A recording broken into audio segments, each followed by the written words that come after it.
네, 반갑습니다. 제가 오랜만에 이렇게 단면 2차 모멘트 평행축 정리라는 개념에 대해서 설명을 드리고자 이렇게 또 영상을 하나 제작해서 왔습니다. 제가 최근에 회사에서 일이 좀 많았었어요. 그래서 새 프로젝트를 받아가지고 프로젝트에 대한 좀 이해가 필요해가지고 제가 퇴근하고 집에 와서 이렇게 유튜브 보면서 저 스스로 이렇게 공부를 많이 하다 보니까 아무래도 이렇게 강의를 준비하는 데는 조금 이제 소홀했던 것 같습니다. 그래서 자연스럽게 계속 이제 연기가 됐는데 벌써 한 2주 정도 됐더라고요. 제가 일주일에 하나는 꼭 올리겠다라는 이제 신념을 가지고 살았었는데 생각보다 그게 조금 힘든 것 같습니다. 거기에 대해서는 조금 양해를 부탁드릴게요. 자, 어쨌든 저희는 이번 시간에는 이 단면 2차 모멘트 평행축 정리에 대해서 한번 얘기를 해볼 건데, 저번 시간까지 해가지고 우리가 단면 1차 모멘트 다 끝냈고, 단면 1차 모멘트를 통해서 우리가 그 도심의 포인트도 다 끝냈었고, 마지막으로 단면 2차 모멘트까지 구했다. 그리고 나서 이제 가장 마지막에 남은 게 바로 단면 2차 모멘트에 대한 이 평행축 정리라는 개념인데, 먼저 개념에 대해서 설명드리고 이유에 대해서 설명드리고, 그리고 어떻게 구하는지 우리가 수학적인 식, 즉 적분을 통해서 어떤 식으로 이게 구하면은 뭐 된다라는 것을 좀 이제 말씀을 드리고 싶어요. 개념에 대해서는 설명을 드릴게요. 개념이 어떤 거냐면은 아주 간단합니다. 그냥 우리가 저번에 계속 해왔던 B랑 H라는 그런 디멘션을 가지고 있는 직각 사각형의 단면을 갖다가 우리가 이제 해석을 한다, 뭐 설계를 한다, 분석을 한다 했을 때 우리가 얘가 이렇게 P라는 외력이 딱 떨어진다면은 얘는 항상 이 도심의 포인트를 기준으로, 그렇죠? 회전축이 생기고 그 회전축에 의해서 모멘트가 작용하죠. 그래서 위에는 들어가는 이런 압축력이 생길 것이고 밑에는 튀어나오는 텐션의 힘들이 이제 발생한다 해서 제가 이렇게 표현을 했고, 이게 X기 때문에 X축을 기준으로 모멘트가 이렇게 발생했다라고 표현을 했었죠. 이렇게. 저번 시간에 제가 역시 이제 3D로 이제 그림을 좀 표현을 해드려가지고 X축에서도 모멘트가 발생할 수 있고 Y축에서도 모멘트가 발생할 수 있다. 이런 것을 갖다가 이제 말씀을 드렸었죠. 자, 이 평행축의 정리라는 개념은 뭐냐면, 지금 우리가 이런 부재물에다가 P라는 외력을 때리면은 무조건 이 도심축을 기준으로 갖다가 모멘트가 발생하는데, 우리가 지금 이 X축을 갖다가 평행 이동을 한번 시켜보자는 거예요. 위든 아래든. 그러니까 예를 들어서 이런 대로 한번 똑같은 위치에다가, 아니 똑같은 위치가 아니고, 그러니까 얘의 기울기를 유지한 채로 그냥 이렇게 아래로 딱 평행 이동을 시켜보자는 거죠. 거기에 대한 축을 뭐 새로운 축이니까 이제 대문자 X축이라고 해볼게요. 그럼 만약에 이런 단면이 이런 P가 떨어진다면은 여기에 해당하는 어떤 단면 2차 모멘트를 구함으로써 이 모멘트를 이겨내는 거에 대해서 우리가 이제 분석을 해봤었는데, 만약에 이 대문자 새로운 이제 평행축 이동이 된 그런 어떤 새로운 대문자 X축에서 모멘트가 이렇게 발생한다면, 그렇다면 그때 얘가 가지고 있는 이 I의 X, 대문자 X가 되겠죠. 이 X축에서 발생하는 그 모멘트를 이겨내는 단면 2차 모멘트 값은 그럼 도대체 무엇일까? 라는 것이 이제 개념이에요. 역시 마찬가지로 X축에서만 일어나지 않고 Y축에서도 일어나기 때문에 여기도 역시 대문자 Y로 한번 표현을 해본다면, 자, 분명히 P가 이제 왼쪽에서 때려야겠죠. 왼쪽에서 때리면은 저번에 말씀드렸다시피 요 Y축, 도심축을 기준으로 모멘트가 뭐 요렇게 발생하겠죠. 요렇게 해가지고 요 P가 때리는 위쪽 부분이 들어가는 컴프레션, 밑에 부분이 이제 튀어나오는 그런 텐션의 힘들을 받기 때문에 모멘트 Y 값이 생기는데, 이번에는 요런 어떤 Y축을 갖다가 우리가 왼쪽이든 오른쪽이든 평행 이동을 시킨 상태에서 그 축에서 발생하는, 만약에 그 축에서 모멘트가 이렇게 발생하거나 뭐 이렇게 발생하거나 했을 때 이 단면적이 가지고 있는 단면 2차 모멘트, 이 새로운 Y축에 대한 단면 2차 모멘트는 무엇인가, 그것을 갖다 구해봐라 라는 겁니다. 개념은 사실 뭐 들어보니까 뭐 그렇게 어렵지는 않은 것 같아요. 그쵸? 근데 도대체 이것을 왜 해야 될까요? 도대체 이 되게 쓸데없는 것 같잖아요. 왜냐면 분명히 P가 여기 떨어지면은 얘는 무조건 도심축을 기준으로 갖다가 도심축을 기준으로 분명히 모멘트가 생길 텐데, 우리가 이 임의의 축이 왜 필요한 걸까요? 그것에 대해서, 그 이유에 대해서 한번 제가 설명을 드려볼까 합니다.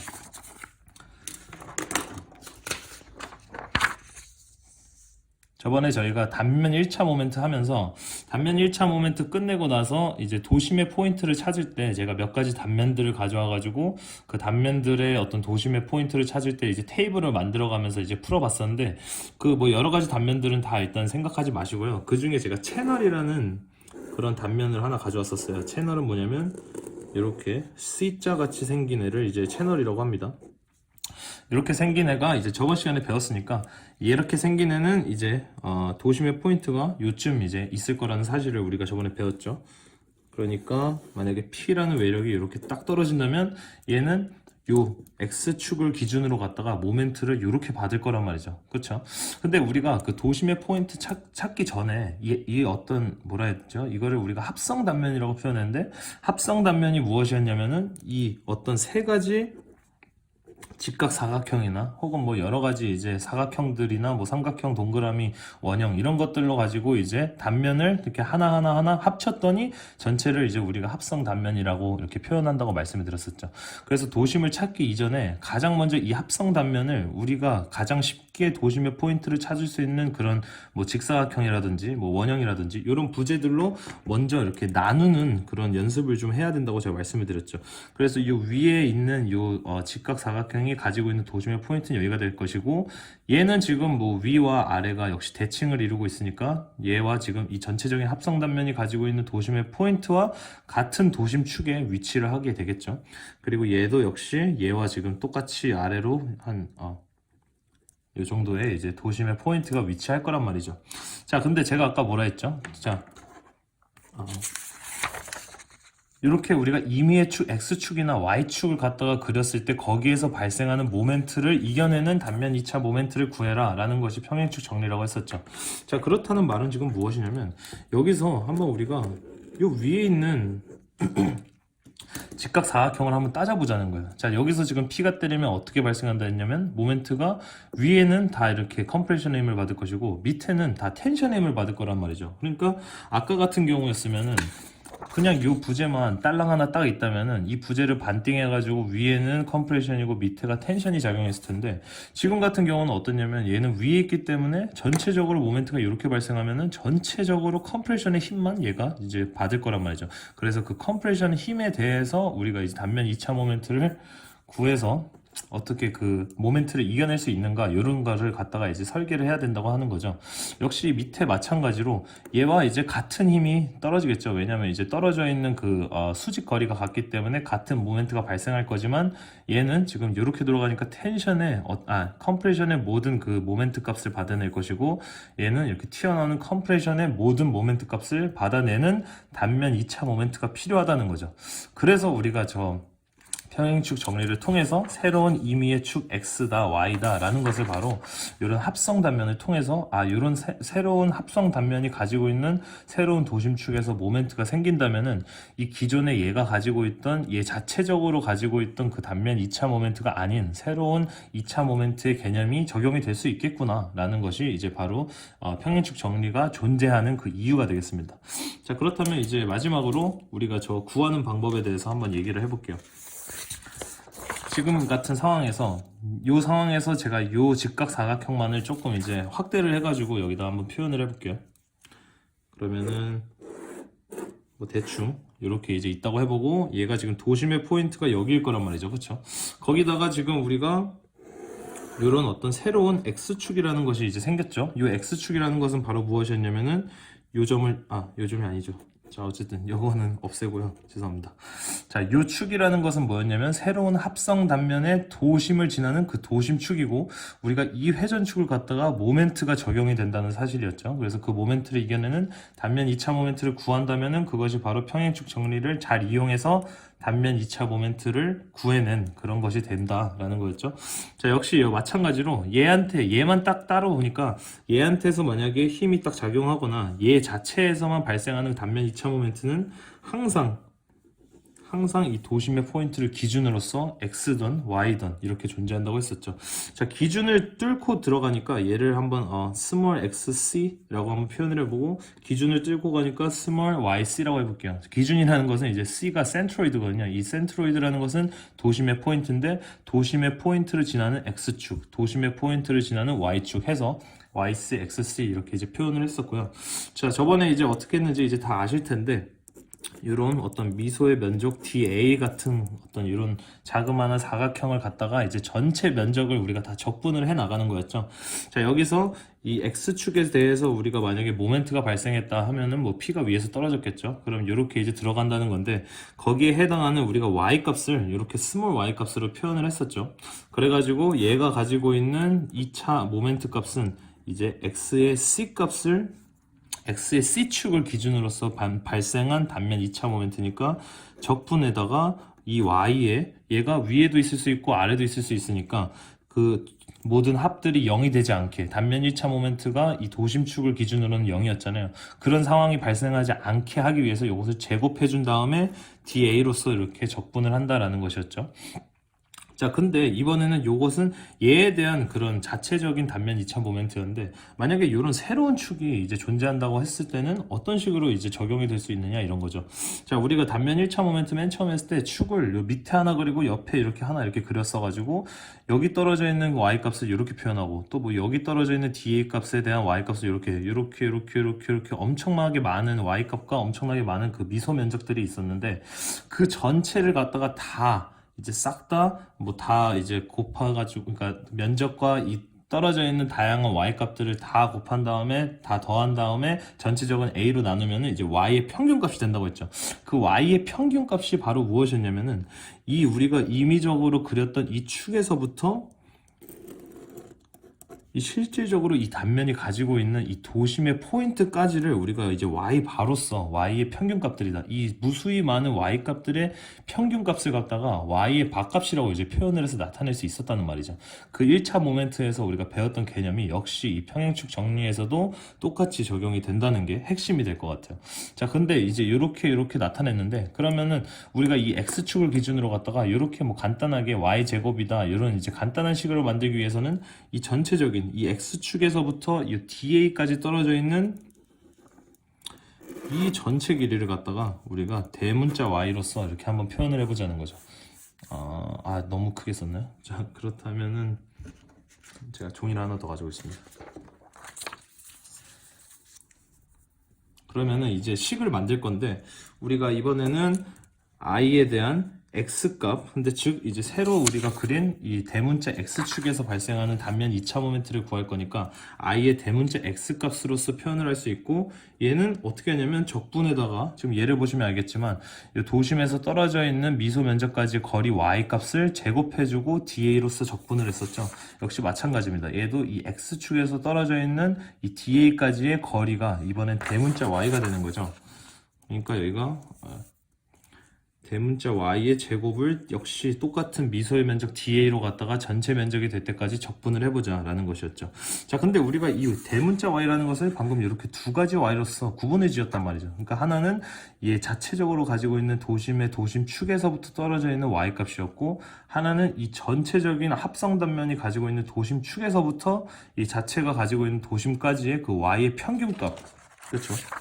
그걸로써 표현을 했었으니까 이 y가 이제 나눠질 수 있는 거죠. 하나는 스몰 y가 될 것이고 y 바가 돼서 역시 제곱이 될 테니까 이렇게 이제 표현을 해줄 수 있다라는 거죠. 그럼 요것을 이제 계산을 해주시면은 적분에다가 y의 제곱에 플러스 2y y 바 플러스 y 바의 제곱 dA 이렇게 나와요. 좀 많이 흔들릴 것 같은데, 네, 이렇게 나옵니다. 자, 지금 적분 속에 DA 같은 매개 변수가 있고 적분에 지금 다 포함되어 있는 식들이기 때문에 얘들은 다 하나하나 이렇게 나눠질 수 있는데, 먼저 y제곱부터 나눠보면은 y제곱의 DA로서 표현이 될 수 있고, 그 다음에 플러스, 이제부터 중요한데, 자, 여기서 우리가 알다시피 지금 이 y 값이라는 것은, 이 스몰 y 값이라는 것은 DA가 여기 있을 수도 있고 여기 있을 수도 있고 여기 있을 수도 있고, 자, 무수히 많고 다양한 y 값이기 때문에 이 y 값은 계속해서 변할 수 있다는 사실을 알 수 있죠. 하지만 이 y 바라는 것은 지금 단면이 딱 정해져 있는 위치가 딱 정해져 있잖아요. 그러니까 이 도심축에서 부터 떨어져 있는 이 y의 평균값은 분명히 정해져 있는 값이란 말이죠. 변하지 않는다는 거죠. 변하지 않는다는 값은 무엇이냐면 상수인, 즉 컨스탄트로서 이제 우리가 이해를 할 수 있다라는 거죠. 그러니까 얘와 지금 얘가 상수고 얘도 상수니까 상수들은 적분의 기호 앞으로 우리가 이렇게 보낼 수 있다는 거죠. 그럼 이렇게 나올 수 있겠고, y의 da가 되겠다. 자, 되시죠? 이렇게 표현이 될 수 있겠고, 얘도 한번 볼까요? 자, 그 다음에 이렇게 하고 인테그랄을 쓰고 얘를 갖다 쓸려 했더니 이 y 바값은 분명히 아까 말했던 것처럼 분명히 유지가 될 것이다. 그러니까 이렇게 y 바의 제곱이 앞으로 튀어나오고 da가 될 것이다 라는 거죠. 자, 그러면 여기서 이제 보자는 거죠. 요것을 이제 요런 어떤 뭐 알 수 없는 식들로 이제 표현을 해봤는데, 여기서 그러면 이 y제곱 da의 적분에 대한 요 개념은 바로 무엇이냐면은 아까 우리가 구했던 이 자체적으로 단면이 가지고 있는 이 어떤 모멘트, 단면 2차 모멘트를 우리가 xc축에 대해서 이제 단면 2차 모멘트가 발생했다라고 이제 표현을 했을 때, 거기서 떨어져 있는 y 값들, 이 스몰 y 값들을 제곱해가지고 나타낸 것이 단면 2차 모멘트였잖아요. 그러니까 지금 얘가 즉 i의 x의 c, 즉 이 x의 c축을 기준으로 단면 2차 모멘트가 발생했을 때 이런 값을 나타낸다. 요게 요거다 라고 이제 표현을 할 수 있다는 거죠. 자, 그리고 이 y바에 대해서는 이제 뭐 어떤 숫자가 나오겠죠. y바가 0이지는 않으니까요. 그쵸? 어떤 숫자가 나올 것 같긴 한데, 문제는 뭐냐면 요 값이에요. 요 값이 뭐였냐면은, 우리가 요것을 제곱해준 이유가 뭐였냐면은, 단면 1차 모멘트 GXC, 역시 XC축을 기준으로 단면 1차 모멘트를 구했을 때 인테그랄의 YDA로서 표현을 했었는데, 이 Y 값이 위에는 플러스 y고 밑에는 마이너스 y였기 때문에 0이 됐다는 사실을 우리가 알 수 있었죠. 왜냐하면 지금 이 도심의 축을 기준으로 갖다가 위에 있는 면적의 값과 밑에 있는 면적의 에어리아 값이 지금 대칭을 이루고 있는 상태이기 때문에 그 에어리아까지 떨어져 있는 이 수직거리 y 값도 역시 똑같을 것이고, 그러니까 그 a 곱하기 플러스 y와 더하기 a 곱하기 마이너스 y를 해준다면은 0이 된다는 사실을 알 수 있죠. 그러니까 즉 이 단면이 가지고 있는 자체적으로 발생하는 단면 1차 모멘트라는 것은 분명히 0으로 수렴한다는 사실을 이제 우리가 저번 시간을 통해서 배웠다는 거죠. 그러니까 이 y 바 값이 어떤 값을 존재하겠지만 어차피 0으로 수렴하기 때문에 전체 값이 0으로서 이렇게 표현될 수 있다는 겁니다. 플러스로 y바의 제곱값 역시 어떤 값을 나타내겠죠. 근데 이것은 뭐냐면은 이 미소면적 da를 갖다가 전체 인테그랄을 시켰다는 건데, 언제까지 우리가 인테그랄 한다는 거였냐면은 전체 면적이 될 때까지 인테그랄을 시킨다 했으니까 요 값은 전체 그 에어리아가 되겠죠. 즉 여기가 이제 뭐 만약에 b와 h라는 디멘션을 갖고 있다면 이 에어리아 값은 b 곱하기 h로서 아주 간단한 그런 사각형의 면적을 이제 나타낼 수 있겠죠. 거기다 y 바값은 분명히 값이 존재할 테니까 이렇게 이제 표현이 될 수 있다는 겁니다. 그래서 이제 이러한 식이 나타나는데, 요것을 갖다가 우리가 이제 평행축이 쓰지 않을게요. 흔들릴 것 같으니까. 어떤 평행축, 임의의 평행축이 이렇게 발생했을 때 그 평행축에 대해서 얘가 반발해내는, 얘가 이제 막아낼 수 있는 그런 단면 2차 모멘트를 갖다가 이제 표현을 할 수 있다라는 겁니다. 역시 이제 y축에 대해서도 해야 되는데, 사실 이제 뭐 x축에서도 해야 되고 y축에서도 해야 되는 이런 개념들은 다 아시지만, 여태까지 이제 강의를 해보면서 이제 많이 따라오셨을 거라고 생각이 들기 때문에 전체적인 이 프로세스는 다 똑같아요. 다만 이게 여기 y라면 얘가 x가 될 것이고, x면 x바가 되고, 결국에는 i의 yc 더하기 a의 x바의 제곱이 될 거라는 사실을 이제 다 아실 거라고 제가 믿고 있습니다. 자, 그래서 이제 이러한 이제 단면 2차 모멘트와 단면 2차 모멘트 평행축 정리, 이 두 가지 개념들을 가지고 드디어 이제 우리가 그 연습 문제, 이 린드버그 PP 프랙티스 프로블럼에 있는 이 문제들을 갖다가 이제 풀어볼 수 있는데요. 다음 시간에 이제 한번 문제를 또 풀어보면서 어떤 새로운 이제 문제는 우리가 지금까지는 여태까지 직각 사각형에 대해서만 이제 단면 2차 모멘트와 뭐 단면 2차 모멘트 평행축 정리 이런 것만 갖다가 이제 다뤄봤었는데, 사실은 뭐 문제가 그렇게 호락호락하지는 않기 때문에 항상 뭐 원형의 그런 단면이 나올 수도 있고 삼각형의 단면이 나올 수도 있고 뭐 그렇긴 하지만, 결국에는 뭐 그런 단면 2차 모멘트를 구하는 이런 전체적인 과정은 모든 면적이든 간에 다 똑같습니다. 그렇기 때문에 뭐 너무 걱정하지 않으셔도 되고, 실질적으로 문제에서 그런 어떤 새로운 단면이 나왔을 때 우리가 어떻게 이 문제들을 해결해 나갈 수 있는가에 대해서 한번 이야기를 해보고 싶고, 역시 이제 다음 시간에 이제 새로운 단면이 나왔을 때 우리가 이런 과정들을 통해 가지고 계속해서 이 단면들이 가지고 있는 단면 모멘트에 대해서 우리가 증명해낼 수가 없잖아요. 그 짧은 시간 안에 문제를 빨리 푸는 게 중요하니까요.